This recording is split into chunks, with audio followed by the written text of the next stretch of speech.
돈 버는 방법이 눈에 보이는데 왜 아무도 안 하지? 2년 동안 직장 생활에서 벌 돈을 1년 만에 벌 수가 있는 거예요. 돈이 이제 널려있는 느낌이에요. 이 돈을 내가 빨리 주워야지. 당장님 지금 숙박업소 몇 개 하고 계시죠? 지금 운영하고 있는 거는 4개 정도고 공사 중인 게 한 3개 정도 있고 앞으로 예정인 게 또 더 있긴 있습니다. 내년 제 그 미션과 목표와 계획은 내년에 좀 큰 구직 50객실 이상을 2개 정도 오픈해 본다가 목표가 될 것 같아요. 근데 잘 되고 있나요? 그것들? 엄청 잘 되고 있죠. 엄청 잘 되고 있고 K컬처, K뷰티, K팝 난리가 났잖아요. K문화 우리나라 너무 좋아하고 사람들이 미국에서도 뭐 한국이 주류가 됐다라고 할 정도로 너무 관심 많고 해서 외국인들이 너무 많이 들어와서 잘 되고 있죠. 근데 뭐 일각에서는 내년에 내수경제 엄청 안 좋아질 거라 그러고 환율도 너무 높아졌다 그러고 위축된다라고 하던데 숙박업이 가장 많이 타격을 입는 거 아닐까요? 근데 절대 아니에요. 왜냐면은 내수 경기에 기대는 숙박업이라고 하면은 분명히 타격이 있을 것 같은데 제가 타겟하고 있는 대부분의 숙박업소들은 외국인 대상이거든요. 그래서 내년에 방환할 외국인들을 대상으로 준비하고 있고 그리고 또 그렇게 또 다 컨셉을 만들어 놔서 너무 기대되는 내년이죠. 그리고 이제 원달러 환율이 많이 올라갔잖아요. 그게 우리 입장에서는 좀 숨막히는 일일지 모르겠지만 외국인 입장에서는 되게 놀러 오기 편한 거예요. 환율이 낮으니까 역으로. 그래서 제가 봤을 때는 매력적인 컨텐츠랑 그리고 다양한 궁금증도 있고 그리고 지금까지 한국을 와봐야겠다라고 생각만 했는데 직접 와보지 못했던 사람들한테 더 올 수 있는 이제 기회가 된 거죠. 중요한 거는 우리가 정말 준비가 됐나 생각을 해보면 팬데믹 때 너무 많은 숙소들이 없어졌고 그 이후로 이제 지어지지 못한 거예요. 왜냐면은 PF라든지 건설 경기가 안 좋아지고 숙박업소를 짓기에 돈이 너무 많이 들어가다 보니까 자연스럽게 숙박업소는 사라진 것만큼 채워지지가 않았거든요. 그런 상태에서 외국인 관광객은 뭐 올해 2,200만 명 들어왔고 내년에 3,000만 명 들어온다고 하니 숙박업소는 없는 상태에서 지금 손님들이 밀려 들어오는 상황인 거죠. 그래서 저는 내년을 상당히 기대하고 있습니다. 근데 만약에 이걸 보시는 분들이 내수 경기에 기대서 살고 있는 어떤 일들을 하고 있다면 걱정되실 것 같긴 해요. 왜냐하면 경기 침체라든지 뭐 통화량이 늘어났다라든지 인플레이션 심화된다라든지 계속 이런 뉴스들만 나오니까 힘드실 것 같긴 한데 저는 전혀 이제 반대이기 때문에 어떻게 보면은 원달러 환율이 올라간 것도 내년에 그럼 우리나라 들어오기 더 좋겠네. 나한테 또 기회가 되겠네. 그것도 외국인 타겟으로 할 거기 때문에 기대가 되는 내년인 거죠. 생각해보면 제가 일본 여행을 생각했던 것도 엔저가 되고 맞아요. 콘텐츠가 많으니까 여행을 가야겠다 생각을 했는데 한국도 약간 그런 입장이 되는 거예요. 더 좋은 입장이 됐죠. 왜냐하면 일본에 1년에 들어가는 외국인 관광객이 4천만 명이고 그때 우리나라 2천만 명 들어왔거든요. 그러니까 일본의 딱 절반 수준이었어요. 근데 지금 사실 더 매력적인 콘텐츠랑 재밌는 거는 다 한국에 있거든요. 거기다가 엔저 때문에 일본에 4천만 명 넘는 외국인들이 들어갔다고 하면 이제 우리나라도 원화 가치가 좀 떨어졌잖아요. 그러니까 외국인들이 들어오기 되게 편안해진 거예요. 그럼 일본 갈까 한국 갈까 비교해보면 한국 되게 매력적이다 해서 한국에 엄청 들어올 것 같아요. 그래서 제가 보는 시점은 26년 3월부터가 외국인 관광객은 사실 성수기가 시작됐다고 보거든요. 그래서 26년 3월부터는 외국인 관광객들이 엄청 밀려 들어올 것이다. 한국에 관심 있는 사람들이 들어올 것이다 라고 예상을 했고 역시나 지금 3월부터 외국인들 장방 문의가 엄청 많고 그때 물어보는 포인트 첫 번째 김밥 가게가 이 주변에 있나요? 김밥? 네. 너무 궁금해. 그러니까 캐대헌에 나왔던 그 김밥 있잖아요. 너무 궁금해하는 거예요. 그리고 두 번째가 낙산공원 근처에 있나요? 이런 거 물어봐요. 그리고 남산 근처에 있나? 그래서 다시 느끼는 거는 확실히 외국 사람들이 이런 콘텐츠를 보고 우리나라 방문을 많이 하는구나. 그리고 되게 매력적으로 보는 포인트들이 있구나. 이런 생각을 하고 있거든요. 벌써 내년 3월에 문의가 이렇게 들어오는 거 보니까 올해 2,200만 명, 최소 내년에 2,500에서 3,000만 명 밀고 들어오지 않을까 이런 생각이 듭니다. 3천만 명이 어느 정도의 규모인 거예요? 그리스의 1년에 외국인 관광객이 3천만 명이라고 해요. 그럼 다시 얘기하면 우리나라도 이제 그리스 수준의 외국인들이 들어온다고 생각을 하시면 돼요. 근데 생각보다 사람들은 준비가 안 돼 있죠. 왜냐면 그냥 이 정도 수준이에요. 왜 이렇게 외국 사람 많지? 여기가 서울이야, 뉴욕이야, 왜 이렇게 많아? 그냥 그 정도거든요. 맞아, 신기한 거 다지. 외국 사람들 많네? 그럼 나도 뭐 여기서 돈 벌 게 없을까? 이 생각까지 못 하는 거예요. 그래서 실제로 미국에서 제일 인기가 있는 한국 음식이 코리안 바베큐래요. 그게 뭐냐면 삼겹살. 근데 실제로 우리나라 구글에다 검색했을 때 코리안 바베큐라고 검색했을 때 나오는 음식점은 별로 없는 거. 그 키워드로 마케팅을 하거나 그 키워드를 잡아가지고 플레이스를 세팅해놓은 사람들이 별로 없는 거예요. 그러니까 그렇다 보니까 우리는 그리스 정도의 많은 외국인들이 들어오는 관광 대국이 될 예정인데 우리 준비는 별로 안 돼 있는 거죠. 그냥 남 얘기인 거예요. 외국인 들어와봤자 나랑 뭔 상관이야? 근데 저는 벌써 저희 수강생분들이랑 저희 요즘 세미나 하시는 분들한테 계속 얘기하는 게 진짜 내년 준비해라. K-컬처, K-팝, K-뷰티 난리가 났는데 우리도 여기다 숟가락 좀 얹어야 되지 않겠냐. 근데 다들 막 내가 그럼 화장품 팔아야 돼? 다 이러고 이제 계시는데 그러지 말고 숙소 부족하니까 조그만하게라도 숙소라도 한번 해보자. 멍 때리고 있으면 안 되지 않냐. 이렇게 말씀을 드리거든요. 그래도 모르겠어요. 시작하실지는. 저는 보면은 지금 당장 내년인데 큰일 났다 싶어서 저는 조급하고 오늘도 이제 부동산 물건 보러 좀 이따 가거든요. 내년에 준비하려고 하는데 반면 사람들은 너무 여유로운 거예요. 저만 급해요. 저는 이제 내년에 외국인들 밀려 들어오면 다 나 돈 벌어야지 이러는데 다 이제 경기 너무 안 좋을 거고 경기 침체될 거고 내수 경기 부진할 거고 뭐 정부 탓하고 있고 다 이러시더라고요. 근데 지금 그게 맞나? 돈 버는 방법이 눈에 보이는데 왜 아무도 안 하지? 저는 이제 그러고 있죠. 지금 중국이랑 일본이랑 감정이 좀 안 좋잖아요. 최근까지도 뭐 전쟁을 한 해 만에 얘기가 있었잖아요. 일본 사람이 중국을 안 가고 중국 사람이 일본을 안 가거든요. 어디로 올까요? 우리나라 올 것 같아요. 근데 중국 사람들이 일본을 얼마나 많이 갔냐면 관광객의 50%가 중국 사람들이었대요. 그 사람들이 다 어디로 올까요? 우리나라로 올 것 같아요. 그래서 뭐 중국 사람들이 엄청 관광을 와서 이슈가 많다, 문제도 많다라고 하는데 실제로 문제가 있는 부분도 있지만 이렇게 밀려 들어오는 관광객들을 이용해서 어떤 돈을 벌까? 저는 이제 그 생각에 조금 더 꽂혀 있거든요. 그래서 저는 이거 보시는 분들도 그냥 멍 때리고 있지 말고 좀 정신 차리셔가지고 내가 여기다 뭐 해가지고 돈 벌 수 있는 거 있지 않을까? 이런 생각 한번 해보셨으면 좋겠다라고 말씀드리죠. 실제로 제가 이제 건너서 들었는데 이건 사실인지 모르겠는데 아시죠? 네. 서울에 호텔을 매입하려고 알아보고 있는데 호텔이 없어서 못 사고 있대요. 그리고 외국의 사모펀드도 명동이랑 충무로에 1000개실 이상의 호텔을 매입하려고 하는데 없어서 못 사고 있대요. 그러니까 외국 자본들이나 그렇게 돈을 많이 갖고 있는 기업들도 이제는 숙박업에 진입을 하기 시작을 한 것 같아요. 근데 매물이 없대요. 왜냐면 기존에 갖고 있던 사람들이 왜 팔겠어요? 팔 이유가 없지. 그렇잖아요. 저는 이제 그거 보면서도 내년에 진짜 제대로 정신만 차리면 이쪽에 발 담고 계시는 분들은 돈 벌겠다는 생각이 들더라고요. 그래서 저는 내년이 기점이 될 거라고 생각을 해요. 왜냐하면 내수 경기는 부진해질 거고 준비가 된 사람들은 분명히 돈을 벌 거거든요. 여기에서 확 발릴 거라고 생각을 하거든요. 그래서 사람들은 항상 어떤 기회나 아니면 방법이나 이런 것들을 탓만 하는 것 같아요. 지나고 나면 그때 그랬을 걸, 그때 그렇게 할 걸 탓만 하거든요. 근데 지금 이제 내년이에요. 외국인들이 들어오기 좋아지는 포인트가 되거든요. 이때 좀 준비하셨다가 숙박업 작게라도 해보시면 추가로 돈을 벌 수 있는 기회가 되겠죠. 그리고 만약에 자본이 있으신 분들은 이번에 이제 과감하게 한번 숙박업에 도전해보시면은 기회가 되겠죠. 멍 때리고 있다가는 진짜 바보가 될 수도 있어요. 내수 경기가 부진했을 때 우리가 할 수 있는 게 뭘까? 조금 더 정신을 차리고 조금 더 시간을 할애해서 내년에 이제 기회가 오니까 부의 사다리를 바꿀 수 있는 기회가 되지 않을까까지 생각을 하고 있어요. 부의 사다리에 올라타는 수준까지로. 그럼요. 왜냐면은 이게 기회가 여러 번 오진 않거든요. 특히 이제 지금처럼 시즌이 좋고 그리고 26, 27까지는 문제없이 외국인들이 많이 들어올 것 같아요. 다만 왔을 때 우리가 준비가 된 게 별로 없는 것 같아요. 예를 들면 저는 일본에 갔을 때 영어로 다 메뉴판이 되어 있어서 너무 좋았거든요. 그리고 뭔가 주문을 하려고 해도 언어를 선택할 수가 있고 이런 것들이 되게 좋았는데 그렇게 일본에 갔다 온 다음에 한국에 있는 음식점을 가면 서울 사대문 안에 있는 외국인들이 정말 바글바글한 음식점도 영어로 된 멘트가 하나도 없더라고요.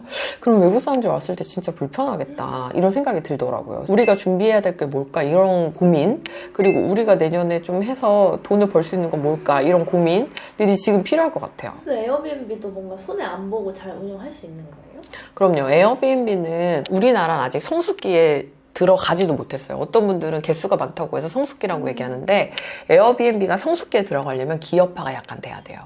우리나라 같은 경우는 아직 에어비앤비가 기업화되지 않았거든요. 저같이 한 명이 아예 그냥 에어비앤비 타겟으로 해가지고 아예 건물 매입부터 하는 경우가 생각보다 없어요. 우리나라는 아직. 근데 미국만 해도 유럽만 돼도 개인이 500개 이상, 300개 이상 기업화돼서 하는 경우가 진짜 많아요. 그런 거에 비교하면 우리나라는 아직 성숙기에 들어가지도 못했어요. 다시 얘기하면 우리나라는 아직도 도입기 초반인 거죠. 그러니까 누구나 시장에 진입해도 돈을 벌 수가 있고 경쟁 강도가 낮은 편이에요. 근데 만약에 이게 성숙기에 들어가서 기업화가 되잖아요. 그러면은 월세 얻어가지고 정말 짤짤이로 하시는 분들은 경쟁 자체가 안 되죠. 거기가 지금 미국이고 유럽입니다. 근데 우리나라는 아직 그 정도는 아니에요. 개수는 좀 있는데 그 개수에 비해서 경쟁 강도가 상당히 낮은 편이고 열심히 공부하고 노력하는 호스트가 생각보다 없어요. 그냥 차려놓으면 웬만큼 되니까 그냥 다들 거기에서 그냥 멈춰있는 상황인 경우가 많거든요. 그래서 에어비앤비 같은 경우도 조금만 본인이 부지런하게 움직이고 조금만 더 하시면 우리나라는 돈 벌기에 아주 좋죠. 근데 이게 성숙기로 들어가서 기업화되고 커지기 시작을 하면 그때부터는 좀 어려워질 수도 있어요. 지금같이 다세대나 다가구에다가 얻어가지고 이제 홈스타일링 조금만 이쁘게 해가지고 운영하기에 어려워지는 시점이 올 거예요. 근데 지금은 아니다. 지금은 경쟁 강도가 상당히 낮다. 그리고 개인이 들어와서 간단한 세팅으로 숙소를 운영하면서도 한 달에 1, 200, 뭐 많으면 3, 400만 원을 벌기에는 충분히 가능한 시장이다. 그래서 너무 좋다. 라고 말씀드리죠. 근데 이제 이게 다 사실은 그냥 경험해보기 전에 헛소리잖아요. 말이 돼? 로 시작해서 아닐 것 같은 대로 끝나는 분들이 대부분이거든요. 근데 저는 하여튼 정신 차리시고 제대로 준비하신 분들은 내년에 돈을 많이 벌 것이다. 그치만 내수 경기에 기대고 정부 탓만 하고 아무것도 안 했던 사람들은 그냥 또 똑같이 흘러갈 것이다. 라고 생각을 합니다. 기회를 좀 잡아야겠네요. 약간 뭔가 조급한 마음이 드는 것 같아요. 다행이네요. 왜냐면 이렇게 얘기해도 그런가 보다 하시는 분들이 거의 90%예요. 앞으로 어떻게 하냐. 그럼 25년도에 준비하셨던 분들, 충분히 경험하셨던 분들은 26년도를 내 걸로 만들 수 있겠죠?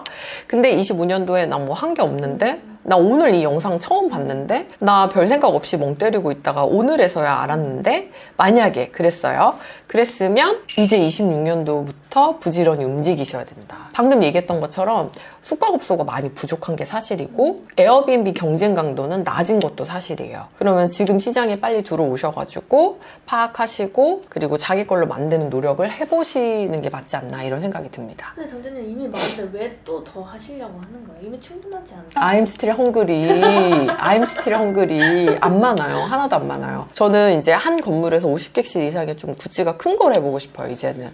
그리고 지금 제가 보고 있는 주요 입지들이 있거든요. 그 주요 입지에서 조금 제대로 된 매출을 내고 싶어요. 그런 부분에서 봤을 때는 저는 진짜 스타터죠, 그냥. 이제 시작한 사람 입장이거든요. 근데 다행인 거는 제가 그래도 행동이 재빠르고 빠르게 움직이고 판단력이 그나마 빠른 상태라서 그래도 좀 여기까지 부지런하게 온 것 같아요.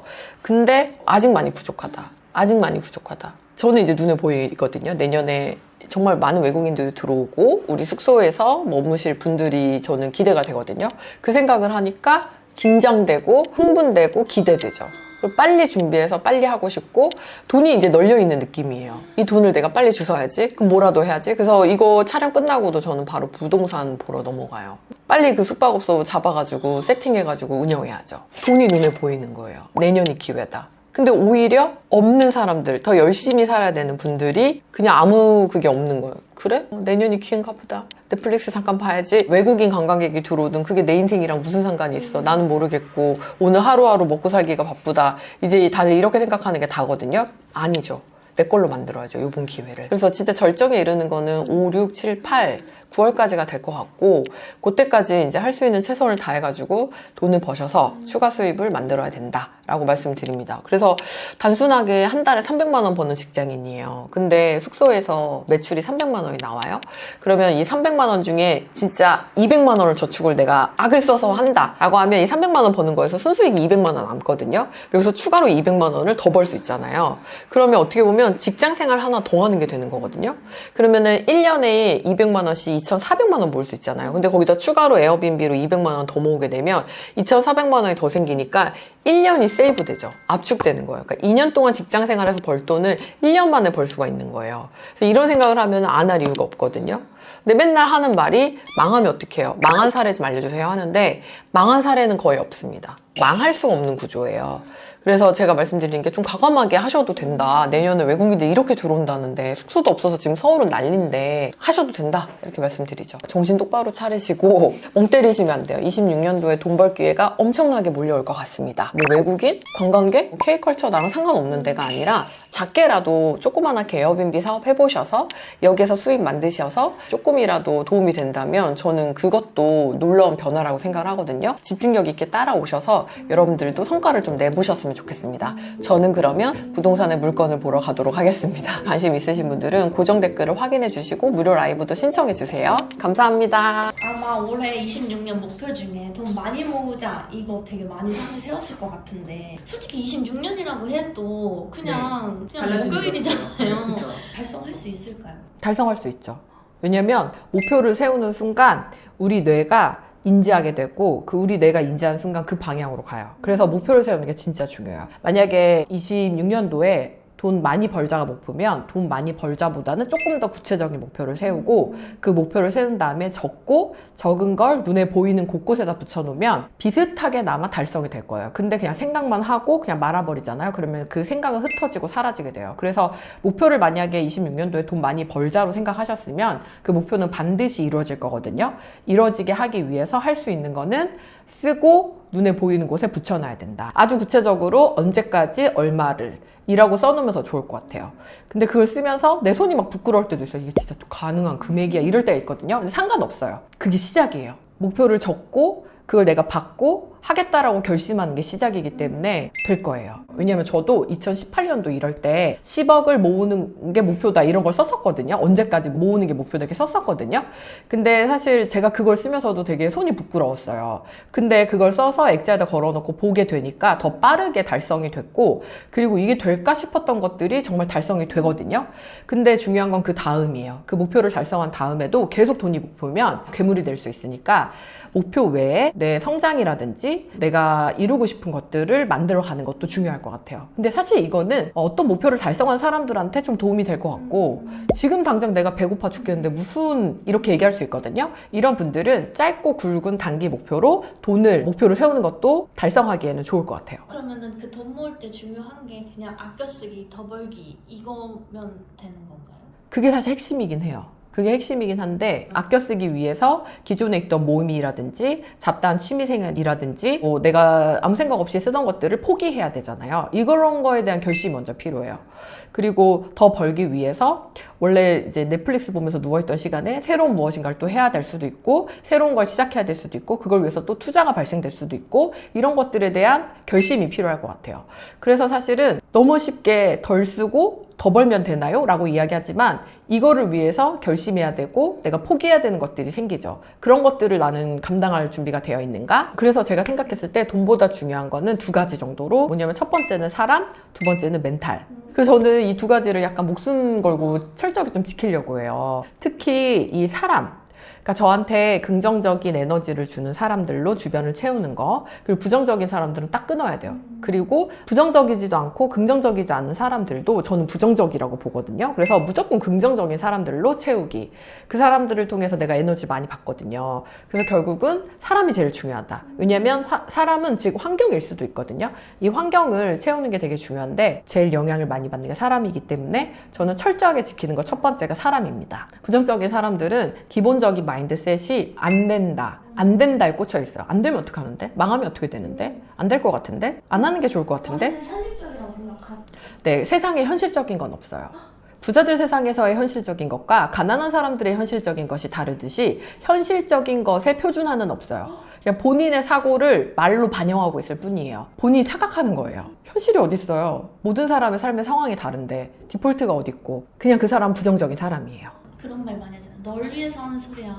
그거 하지 마. 너 위험해. 저는 그래서 여기서 되게 조심해야 되는 게 뭐냐면 우리는 조언을 함부로 받으면 안 돼요. 조건을 가지고 자격을 갖춘 사람에게만 조언을 들어야 돼요. 옆집 할머니, 뒷집 아줌마, 슈퍼집 아저씨가 하는 그 모든 얘기에 다 귀 기울일 필요가 없어요. 더군다나 우리나라 사람들은 남일에 참견하는 걸 좋아하잖아요. 왜 결혼 안 하냐? 왜 애 안 낳냐? 하나 낳았으면 왜 둘째 안 낳냐? 언제 취직할 거냐? 뭐 돈은 모았냐? 언제 집 사? 너무 많이 그거 하잖아요. 근데 딱 내 멘탈을 지키세요. 뭐냐면 이제부터 나한테 조언을, 내 멘탈을 건드릴 수 있는 사람은 자격을 갖춘 사람만 내 멘탈을 건드릴 수 있다. 이렇게 내가 나 스스로 정의하세요. 그리고 함부로 아무 사람 얘기에나 귀 기울이지 마세요. 나를 위해서. 그래서 저는 철저하게 지키는 거 두 번째가 바로 멘탈이에요. 이 멘탈을 지키기 위해서 저는 긍정적인 영상도 많이 보고, 그리고 인풋을 충분히 넣을 수 있는 사람들을 많이 만나고, 그리고 책도 이쪽으로 많이 읽으려고 하거든요. 왜냐면 할 수 있다라는 되게 긍정적인 시그널이나 아니면 사고 방식은 그냥 공짜로 절대 만들어지지 않아요. 내가 노력하고 의식적으로 행동했을 때 할 수 있다, 될 수 있다가 되거든요. 그래서 저는 이 멘탈을 지키기 위해서 많은 노력을 하죠. 그래서 사람과 이 멘탈 두 가지를 철저하게 지키려고 해요. 어떤 걸 더 싫어하세요? 뭔가 부정적인 말 많이 하는 사람? 우울하게 찡찡대는 사람? 둘 다 싫어. 둘 다 싫은데 차라리 우울한 사람은 나을 수도 있겠다 싶기는 해요. 왜냐면 무조건 그냥 안 된다, 안 된다, 안 된다만 얘기하는 부정적인 사람들보다는 차라리 조금 우울한 게 나은 것 같아요. 근데 진짜 알아야 돼요. 뭐냐면 생각한 그대로 돼요. 원하는 그대로 돼요. 못하겠다고 하는 순간 그냥 못하게 돼요.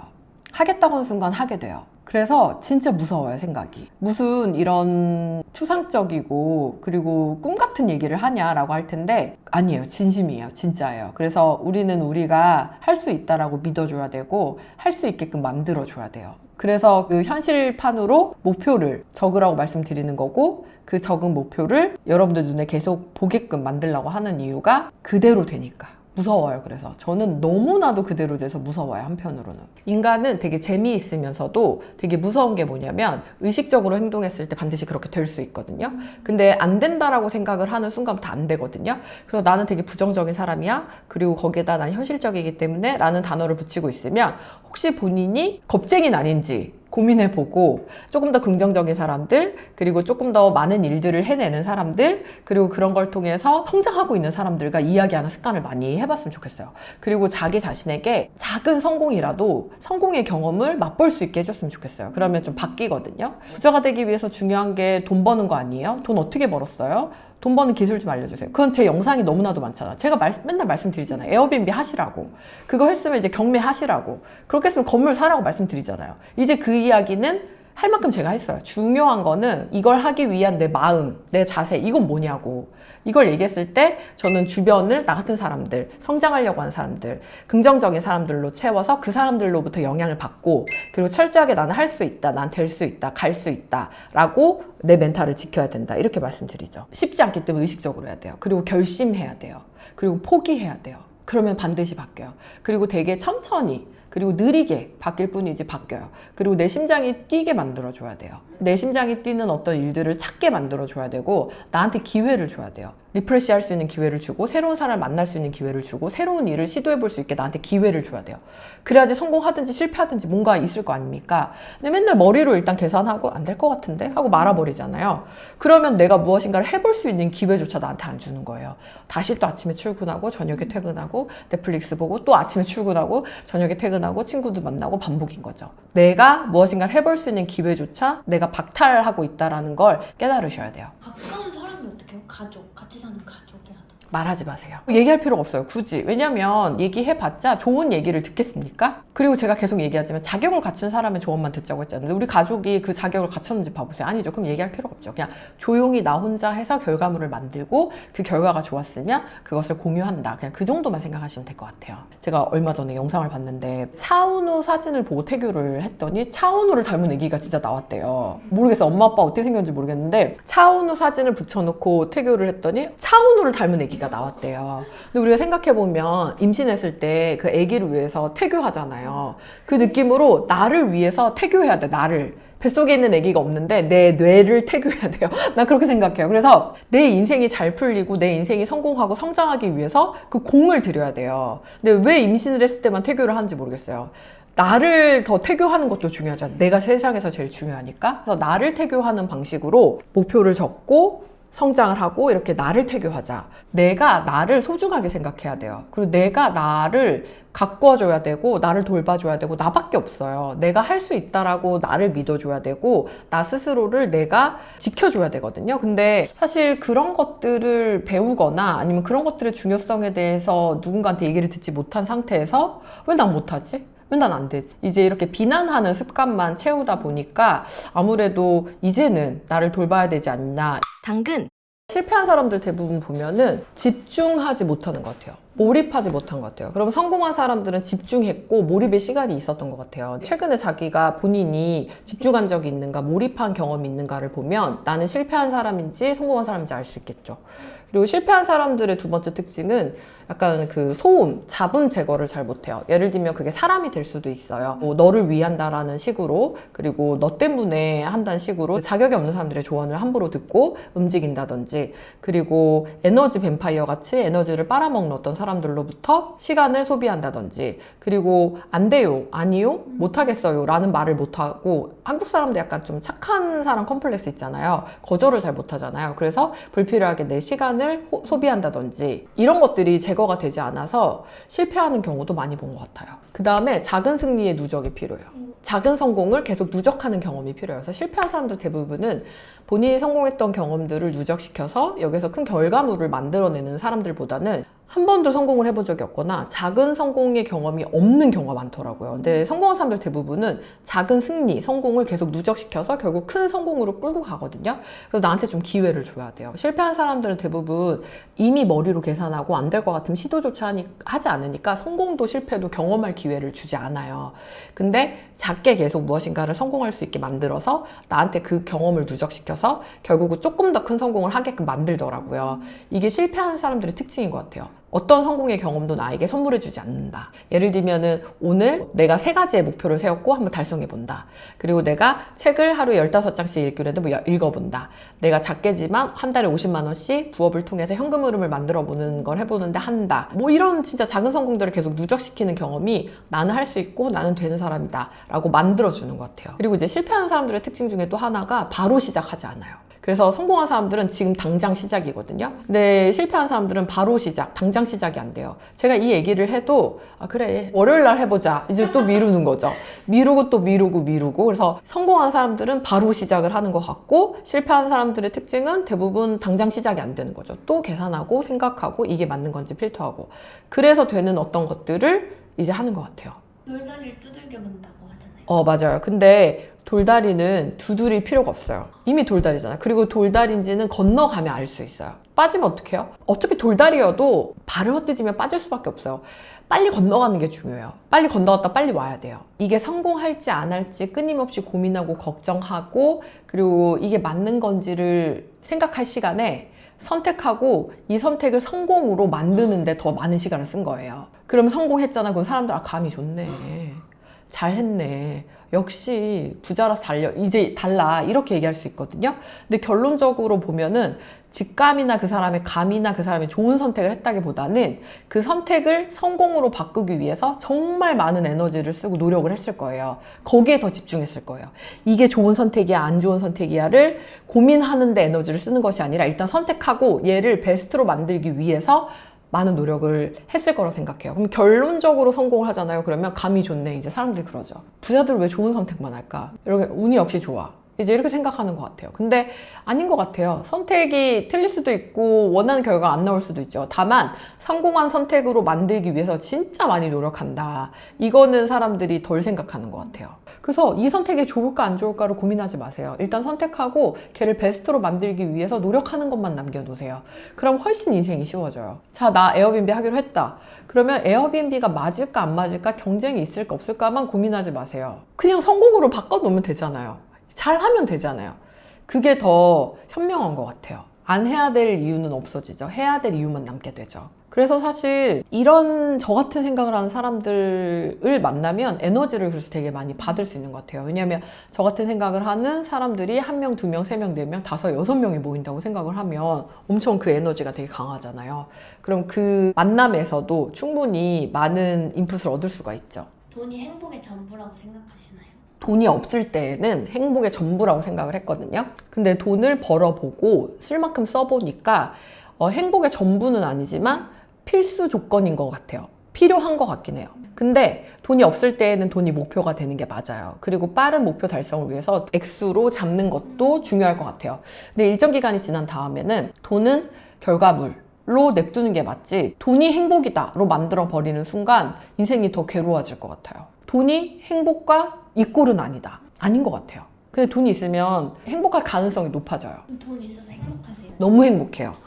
너무 좋아요. 맛있는 것도 먹을 수 있고, 그리고 좋은 곳에도 내가 원할 때 갈 수 있고, 내가 좋아하는 사람들과 언제든지 만날 수 있고, 그리고 그런 시간들을 선택할 수 있고 너무 좋아요. 과거에 없었던 시간, 배고팠던 시간, 만나지 못했던 시간, 돈을 써보지 못했던 순간, 가난했던 시간들이 있었기 때문에 지금이 행복한 줄 아는 거죠. 제가 태어났을 때부터 돈이 많았으면 그냥 그런가 보죠. 이제 이랬을 것 같아요. 근데 저는 가난했던 시간들이, 너무 처절했던 시간들이 길었기 때문에 지금이 행복하다라고 아는 거죠. 그래서 감사하죠. 가난했던 시간들은 너무 감사한 시간이고, 결핍, 나를 움직이게 만들었던 순간들, 절실했던 순간들은 지나고 나서 보니 꼭 필요했던 순간들이고 너무나도 아름답고 감사했던 시간인 거죠.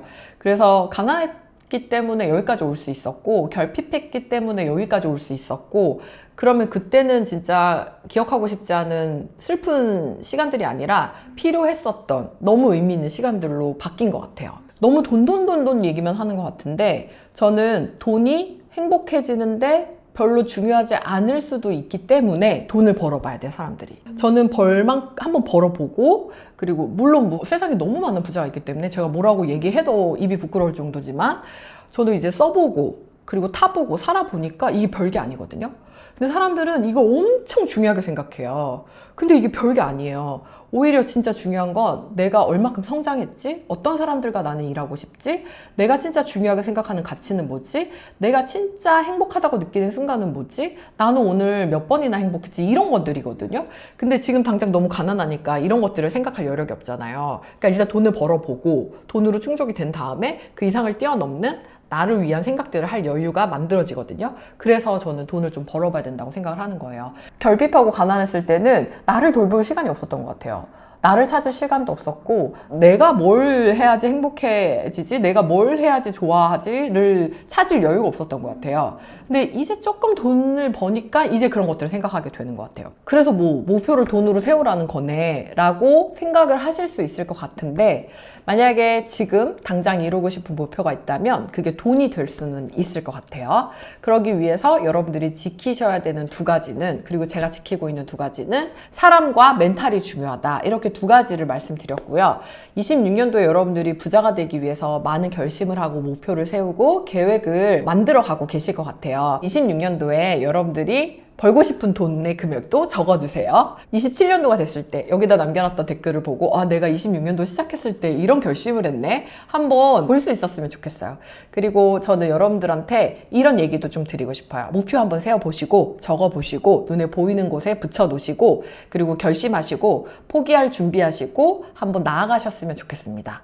그래서 모두가 새로운 시작을 하는 26년도 첫 해에 성공하시는 경험을 해보셨으면 좋겠습니다. 나중에 하시려고 미루지 마시고 반드시 지금 당장 한번 댓글 남겨보세요. 그러면 1년 뒤에 보면서 또 동기부여 되지 않을까 싶습니다. 저는 여러분들이 26년도에도 성공할 거라고 생각을 하고 같이 한번 안전벨트 꽉 매고 달려보셨으면 좋겠습니다. 감사합니다. 어떻게 그렇게 1년을 꽉꽉 소용없이 쓸 수 있으셨던 거예요? 저는 구글 캘린더를 쓰는데 거기에 보면 시간 단위로 짝짝짝짝짝짝 제가 해야 되는 일들이 들어가 있어요. 그 스케줄대로 사실은 해야 되는 일들을 해 나가는, 그러니까 내가 원래 해낼 수 있는 일, 내가 해야 되는 일보다 조금 더 많은 양의 스케줄, 조금 더 많은 양의 일을 하려고 했었던 것 같고 했던 것 같아요. 그렇게 되면 마무리할 때쯤에 치열했다. 그리고 후회는 남지 않는다. 왜냐면 다시 돌아가도 그것보다 더 할 수 있나? 그렇진 않거든요. 물론 잠깐 나태지옥에 빠지기도 했고, 잠깐 앉아서 쉬기도 했고, 조금 여유를 부린 시간들도 있겠죠. 저도 사람인데 인간은 기계가 아니잖아요. 그렇지만 다시 돌아간다고 했을 때 이것보다 더 열심히 할 수 있을까 해서 후회나 아쉬운 점은 없어요. 어떤 느낌이냐면 진짜 숨 막힐 정도로 운동장 뛰면 헥헥거리잖아요. 근데 땀 쫙 나면 기분 좋잖아요. 약간 그런 느낌이에요. 직장을 그냥 다닐 때는 아무것도 안 했던 것 같아요. 그리고 사실 한 해가 끝나고 새로운 해가 시작돼도 달라지는 게 없거든요. 그리고 사실 그렇게 거창한 목표를 세운다고 하더라도, 그리고 그 목표를 이루지 않는다고 하더라도 그렇게 뭔가가 달라지지 않아. 그 목표를 이루어도 그냥 어차피 나는 똑같은 직장인의 삶이고, 그 목표를 이루지 못한다 한들 그냥 뭐 똑같이 그냥 잘 살아낼 예정이니까. 근데 회사를 그만두고 난 다음부터는 내가 나를 경영하는 구조가 되잖아요. 회사를 따라가면서 그냥 거기에 맞춰서 살아가는 어떤 삶을 살다가, 그러니까 내가 굳이 무엇인가를 하지 않아도 그냥 사라져. 무엇을 해도 그냥 사라지는 삶을 살다가 회사를 그만두는 순간 내가 나를 경영해야 되거든요. 그러니까 내가 아무것도 안 하면 아무 일도 없고 내가 뭘 하면 무슨 일이 있는 삶으로 돌아온 다음부터는 항상 한 해를 마무리하려고 했고 그 다음 해를 준비하려고 했었던 것 같아요. 한 해를 마무리하는 시점은 12월이 아니고 7월, 8월이에요. 7월, 8월쯤에 점검을 반드시 해야 돼요. 어떻게 얘기하면 하반기 결산, 상반기 결산 이런 느낌일 수도 있는데 잘 흘러가고 있는지, 잘 하지 못했다면 남은 기간 동안에 나는 과연 집중해서 이것들을 해낼 수 있는지, 그리고 이것들을 해내면 내년에는 무엇을 할 건지에 대한 고민이 7, 8월 달에 시작이 돼야 돼요, 사실. 그렇게 돼야지 12월 달에 마무리가 되고 바로 1월에 시작이 돼요. 지금 뭘 하려고 해도 뭐가 어떻게 준비된 게 없다면 뭐가 어떻게 시작이 되겠어요. 그래서 한 7, 8월 달쯤에 얼만큼 왔는지 점검하고 다음 연도에 대한 계획이나 목표가 이미 나와야 되고 쭉 흘러가서 결국은 내년이 왔을 때 그게 이제 실행으로 바로 움직일 수 있는 거거든요. 그래서 항상 그렇게 좀 삶을 살았던 것 같아요. 내가 나를 경영해야 되는 시점부터는 그렇게 살았던 것 같아요. 직장 다니시는 분들은 사실 그렇게 큰 목표나 계획들을 직장을 벗어나는 어떤 것들로 잡기가 어려운 것 같아요. 그 안에서 뭐 작은 부수입 만들기, 뭐 새로운 뭐 목표 실현하기, 아니면 자기 커리어 쌓기 뭐 이렇게로 갈 것 같아요. 그리고 사실 그거를 못한다고 한들 달라지지 않고 혼나지 않잖아요. 그리고 뭐 안정적인 월급이 사실 있기 때문에 그거를 달성하지 않아도, 사실 계획을 세우지 않아도 아무 일도 없잖아요. 그러니까 약간 느슨하게 가는 것 같고, 그런데 직장 다니시는 분들도 분명히 목표랑 계획을 세우시고 달성하시려고 할 것 같거든요. 그 근본적인 앞에는 나도 언젠간 내 일을 해보겠다, 나도 언젠간 내 일을 하지 않을까? 그런 것들이 남아있을 것 같아요. 그러니까 사실 평생 직장을 다닐 수는 없잖아. 어떤 이유에 의해서든 누군가든 뭐 나이가 들어서든 아니면 뭐 어떤 이유에든 그만둘 수밖에 없잖아요. 그때 결국은 지금 내가 직장을 다니면서 해놨던 목표를 세우고 계획을 실행했던 어떤 일련의 행위들이 퇴사하고 난 다음에 그대로 흘러가게 되겠죠. 그러니까 지금부터 해야 돼요. 직장인분들도 자기 커리어에 대한 부분도 분명히 목표와 계획이 들어가야 되지만 나에 대한 목표와 계획도 분명히 들어가야 된다고 생각을 해요. 그리고 어느 시점에 도달하면은 이게 회사 커리어에 대한 부분은 점점 작아지고 내 인생에 대한 목표와 계획, 앞으로 어떻게 살아갈 것인가에 대한 목표와 계획이 커지면서 퇴사 준비가 되죠. 이제부터라도 해야죠. 왜냐면 그럼에도 불구하고 우리한테는 계속 기회가 있고 우리 삶은 끝나지 않았고 그렇기 때문에 살아볼 만하니까 해야죠. 목표를 세우실 때 어떤 식으로? 우선 어떤 목표를 어떻게 세우는지는 하나도 안 중요해요. 여러분들이 원하시는 여러분들 각자의 목표와 계획을 그냥 세우시면 되는데 그게 얼마나 뚱딴지 같고 바보 같고 뭐 엄청나고 소소해도 상관없거든요. 여기서 중요한 건 그 내용이 아니라 이루고자 하는 의지인데, 저는 제일 중요한 게 일단 써야 돼요. 이번 연도는 이렇게 살아야지로는 아무것도 안 돼요. 일단 써야 돼요. 글씨로 텍스트로 남겨야 되고, 그 쓴 거를 여러 장 카피해서 냉장고, 화장대, 화장실, 변기압, 현관문, 신발장 모든 곳에 다 붙여놔야 돼요. 눈에 계속 보이게. 무서운 게 뭐냐면 쓰는 순간 각인이 되고 계속 보는 순간 그렇게 방향성이 잡히더라고요. 여러분들의 목표와 계획을 일단 적는다. 그리고 적은 것들을 여러 장 카피하고 크게 써서 보이는 모든 곳에 붙여놓는다. 이게 사실 실행하는 방법이거든요. 재밌는 거는 진짜로 1년 뒤에 그대로 되어 있어요. 그래서 이걸 한번 하고 나면 안 할 수가 없어요. 견디지 못해요. 왜냐면 이게 다 되는데, 적어서 그냥 붙여넣기만 하면 다 되는데 안 할 이유가 없잖아. 이게 돈이 들어가는 것도 아니고.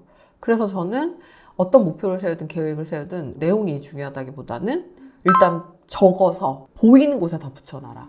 그리고 1년 뒤에 다 이루어져요. 약속해요. 만약에 안 이루어지죠? 찾아오십시오. 짜장면 사드리겠습니다. 진짜예요. 무서울 정도로 다 이루어져요. 뭐 붙이셨어요, 올해는? 저는 건물. 근데 정말 샀어요. 그리고 시작할 때 제가 숙박업소를 여러 개 오픈한다 라고 했거든요. 근데 사실 여러 개 오픈한다라고 할 때 어떤 방식으로 어떻게 할 수 있을까라는 고민을 했는데, 제가 그 사이에 호스텔이라는 거를 또 직영으로 임대라는 방식, 매입하는 방식, 다양한 방식으로 실제로 지금 흘러가고 있거든요.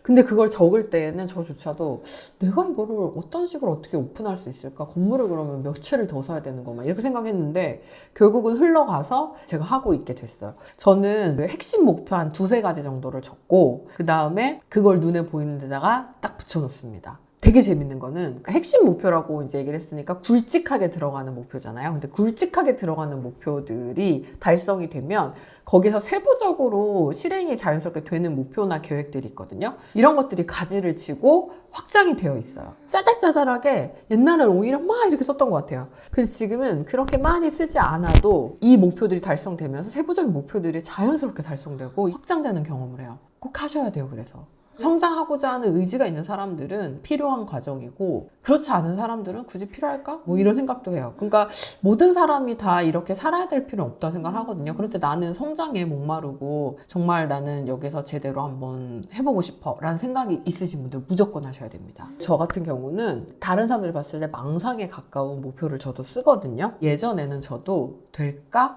그리고 사실은 적으면서도 될까? 이 정도는 생각해요. 뇌가? 이 정도는 아니고 될까? 되면 좋겠다. 되는지 한번 봐보자. 근데 됐네? 된다. 됐다. 되네? 이렇게 바뀌는 것 같아요. 그리고 나서 다시 또 적을 때에는 저도 적을 때 될까? 항상 이런 생각을 하면서 적거든요. 근데 어느 순간에는 매년 이게 된다면 결론적으로 내년에도 당연히 되겠지. 그러니까 내가? 막 이런 생각하지 말고 일단 적으세요. 생각하는 것보다 더 크고 많은 일들을 하고 있는 나를 발견하게 돼요. 그래서 진짜 적어야 돼요. 적어야 되고 봐야 돼요. 근데 지금도 게으르고 귀찮고 지금 뭘 자꾸 적으라 그러고 뭘 자꾸 하라 그러는 거야 라고 하실 수 있는데 해야지 사실은 우리 인생이 좀 달라지거든요. 그래서 대단한 사람들이 저는 엄청 격차가 크다고 생각하지 않거든요. 그 사람들은 대단하고 훌륭하고 뭐 하늘이 점재해주신 사람이 아니라 이런 작은 거, 내 목표를 적어보는 거, 적었던 목표를 달성했는지 복기해보는 거, 그리고 새로운 목표를 또 세워보는 거, 세웠던 목표를 또 보이는 곳에 냅두는 거, 그냥 이렇게 작은 것들로부터 점점점 갭이 생긴다고 생각을 하거든요.